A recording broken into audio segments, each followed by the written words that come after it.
Hello there. Today I'm going to do a video on how to improve your BD7 2013-2014 drivetrain.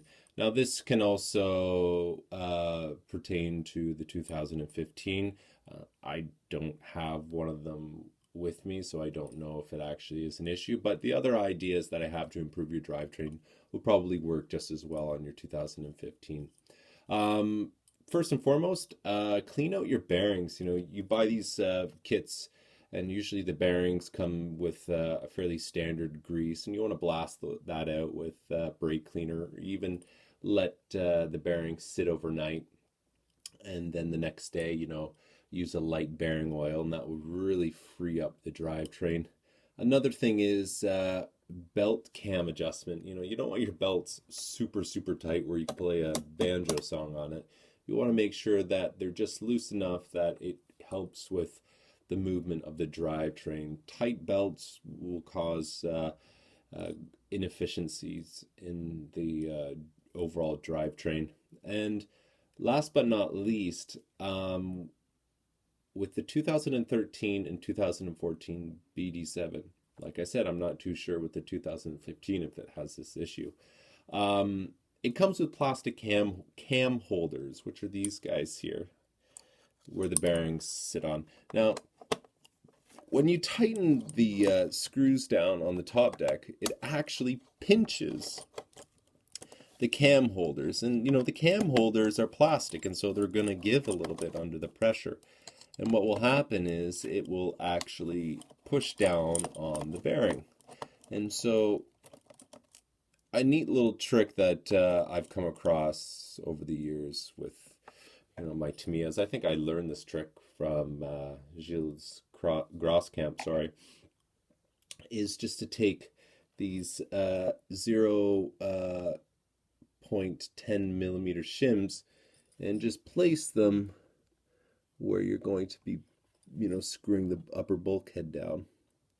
And what this does is it just gives a little bit of room, just a little bit. You don't want to use a 1 millimeter shim or a half millimeter shim.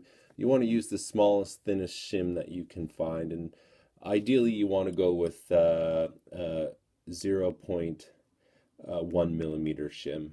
That will raise this up just slightly, so it shouldn't really affect the roll center so much. It'll probably be negligible, but it will just take the pressure off of this section here pushing down on the cams.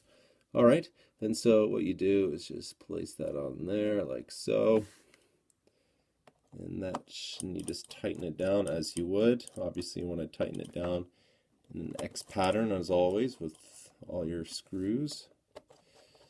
All right, I'm not going to go too crazy with this. All right, and there you go. And what you can also do, so that should free it up a little bit for you. Now, as you can see here, the cam adjustment is still a little too tight. So what I want to do is maybe, well, that's too tight, so I'm going the wrong way.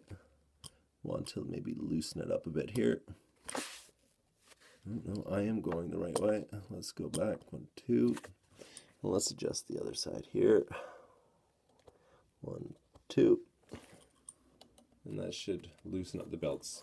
Obviously, this is a new car, so the belts are still relatively tight. So what you want to do is take this car out, any fresh car, take it out for a few runs. The belt should stretch, loosen up, and you'll be good to go. Now with stock racing, you want the belts to be fairly loose because the power isn't necessarily there with like a modified motor, where you probably want to keep those belts relatively not tight, but you don't want the belts flapping around, because what can happen is if under hard acceleration the belts can go like so, and that will definitely cause some issues with your car's overall handling. Okay, I hope this tip was of some help. So very easy. You don't have to go and spend ridiculous amounts of money on those belt, what are those aluminum cams. All you need is just a couple of shims. Like I said, 0.1 millimeter shims. Put them under each corner, front and rear, and you should be good to go.